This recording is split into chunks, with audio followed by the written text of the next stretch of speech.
Hey guys, I just wanted to make this video for you since a few of you have asked me what you should do as your Beachbody business starts to grow and you are still working a full-time job. Okay, so I want to give you a few tips of things that I would do starting now, as you're on the cusp of growth, to get into a system and a habit that you can maintain through the growth. Okay. Um, what you don't want to do is wait until you are in the throes of it and then try and figure out what to do, because you'll be playing catch up forever. Okay. So a couple things I think are most important to start out with are to take a step back for like a minute and write down somewhere, what your goal is. What is your financial goal from this business? Whether it's, something that's within reach right now or not, right? If your desire for this business is to make, 20, 30, $50,000 per year to supplement your income or give you the option to leave your job or whatever, then you need to kind of put that in your mind, at least put it out there so that you can start working backward from that. Okay. Second thing to do is to write down a timeline, right? So if your goal, whatever your financial goal is, you need to know, like, in what time frame are you trying to reach that goal? Okay. These are really the most important fundamental steps, because if you don't know what you're aiming at, then it's hard to make a plan to get there. Okay, so why am I talking about this? Because as your business grows, you do end up taking on more activity and more responsibility the higher you go in the ranks and in your volume of customers and coaches that you support. So what that means realistically is that you have to be able and willing to sacrifice other things to make the time to work this business, which is why we start with your goals, right? If your goals aren't important to you enough to make those little sacrifices here and there, then you're not going to do it. And it's, kind of pointless to even go down that road. Okay. So you have to, that's why I'm harping on this in the beginning, right? Is, set your goals and go, is that really what I want? Is I want what I'm willing to commit to do? And then we can go through exactly what you can expect when you do that. Okay. So my tips for, let's presume that your business is growing, right? You're moving forward, you're advancing the ranks, you're enrolling new coaches, bringing on new clients, and you're facing the task of supporting them in a limited amount of time every day. These are my tips for what I would do starting now, whether you have, one client or 10 clients, one coach or 20 coaches, is start now and do these things so that as you grow your base, you can maintain your sanity and the people that you bring on know what to expect from you.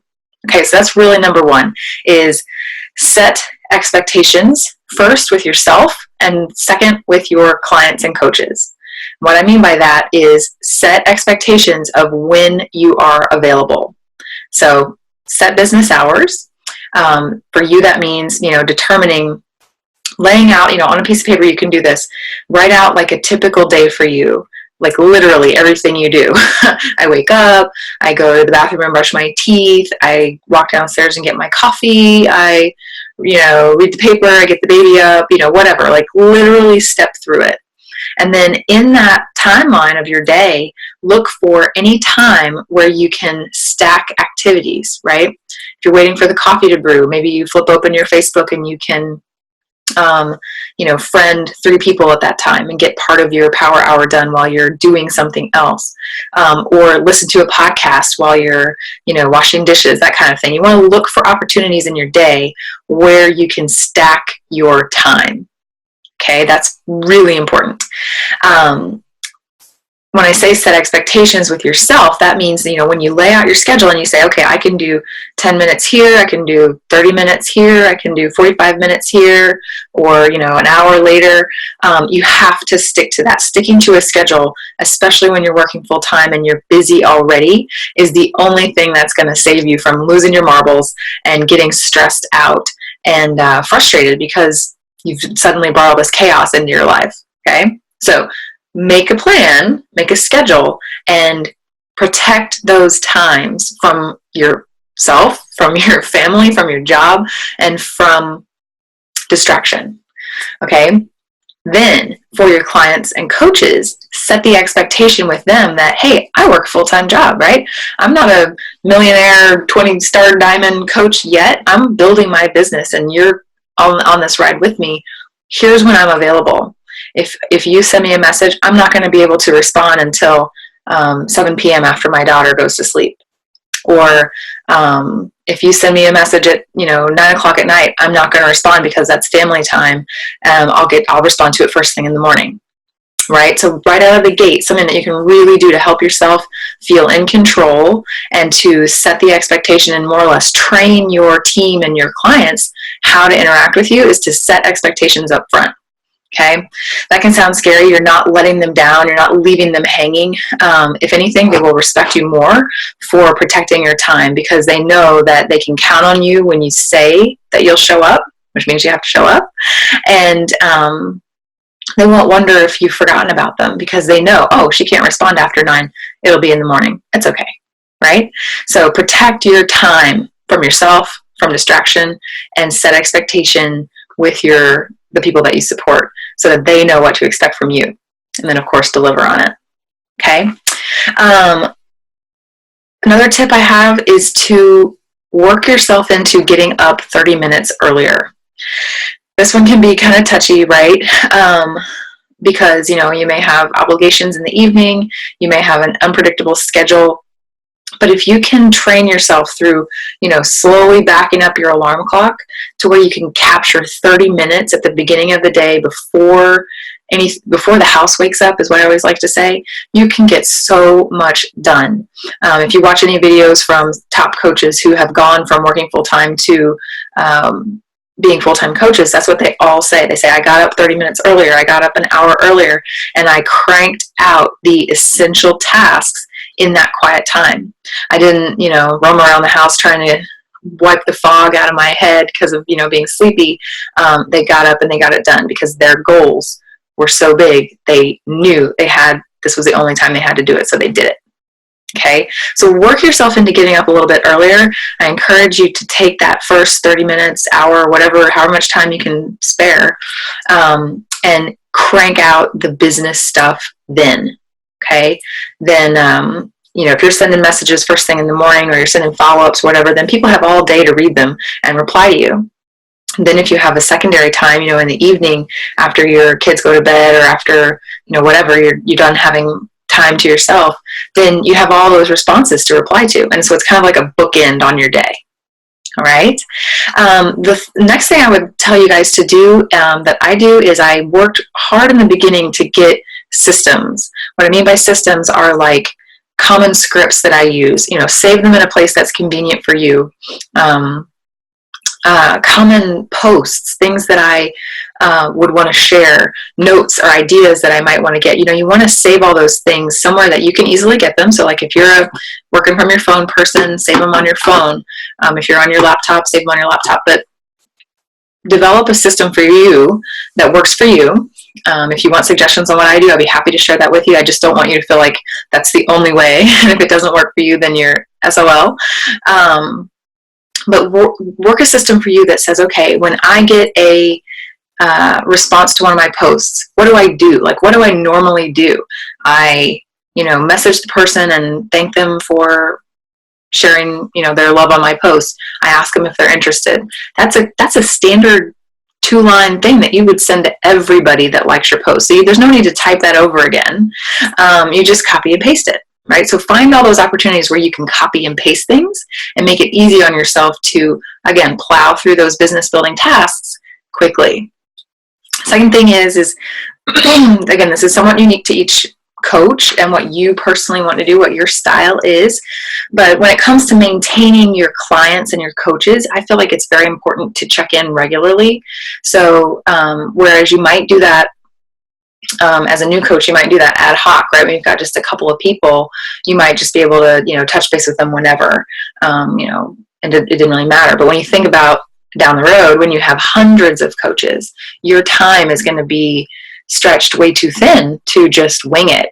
So you want to start practicing that discipline now of saying, okay, Well, how often do I need to check in with my clients and my coaches? Is it once a week? Is it twice a week? And if so, then look back at that schedule where you have your chunks of time and go, where can I commit to myself that on Wednesdays I send all my Challenger check-in emails? And it's a form email, right? It's something else that you can copy and paste.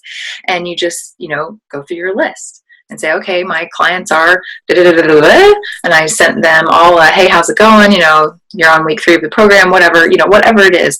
But just make it simple on yourself by finding duplication in things like scripts and posts that you can reuse, things that you can copy and paste, so that your time spent creating content or finding content is minimized, right? That's a lot of big time waster, and more of it is spent communicating with people. Okay. Trying to think what else. Really, the fundamentals are set your goals. Know that it's important enough to you that you're going to have to make some time sacrifices while you're doing both a full-time job and Beachbody. And then look at your day, find the times that you can commit to, right?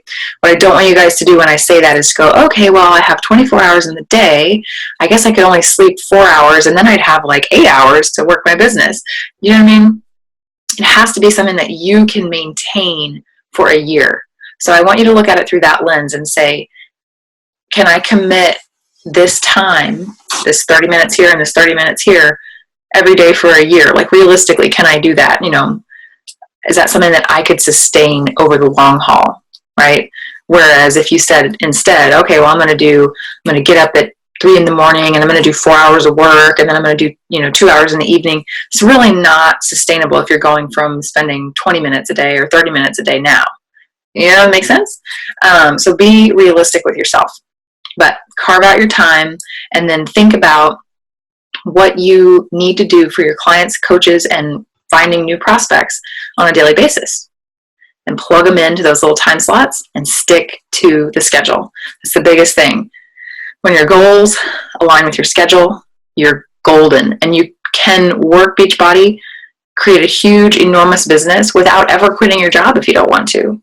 It's not like everybody goes full time. There's several top coaches who still run other businesses, brick and mortar businesses, or they are top executives in their regular company. They found a schedule and a system that allows them to do both and allows them to be efficient with their time. That's the biggest thing. Okay, so I'm going to stop this video because it's getting long, but if you guys want to talk through this on our next team call, I'd be happy to. I know for me personally, as a new coach, I struggled with this a little bit, right? Because I work from home, so the lines were blurred. I find that this is almost easier to master when you don't work at home, when you have a hard cutoff that says, I have to do this stuff between this hour and this hour, because then I have to go get a shower and get ready and get out the door and go to work, right? There's none of that like, oh, well, I can just let it bleed into my day. You end up being inefficient that way. When you have clear-cut blocks of time and a clear-cut idea of what you need to do in that block of time, you're like an efficiency master, and that is what produces growth with consistency over time. Okay, so anyway, let me know if you guys want to talk about this further on our team call or one-on-one. I'd be happy to strategize with you on your goals, on your plan, on your schedule, and on your systems to make yourself a success. Okay, love you guys. Bye.